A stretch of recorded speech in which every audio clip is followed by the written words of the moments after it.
ಅಕ್ಷರದ ಬೀಜ ಬಿತ್ತಿದ ಸಾವಿತ್ರ ಅವನ್ನ ನಾವು ಮರೆಯುವ ಹಾಗಿಲ್ಲ.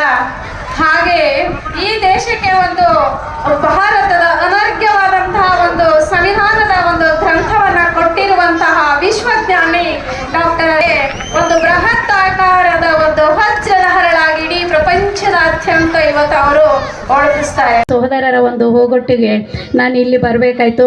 ನಾನು ಸ್ಪೆಷಲ್ ಆಗಿ ಇಲ್ಲಿ ಹೇಳ್ತಕ್ಕಂಥದ್ದು ಹೆಣ್ಣು ಮಕ್ಕಳು ಹೇಗಿರಬೇಕು ಅಂತಂದರೆ, ನಾವು ಹಿಂದೆ ಒಂದು ಹೋದಾಗ ತಳತುದಿ ಇಲ್ಲದ ನಾಲಿಗೆಯ ಮೇಲೆ ಅಕ್ಷರದ ಬೀಜ ಬಿತ್ತಿದಂಥ ಸಾವಿತ್ರಿಬಾಯಿ ಪುಲೆಯವನ್ನ ನಾವು ಮರೆಯುವಂತಿಲ್ಲ. ಭಾರತ ದೇಶ ಅಂತಂದರೆ ತಪ್ಪಾಗ್ಲಿಕ್ಕಿಲ್ಲ.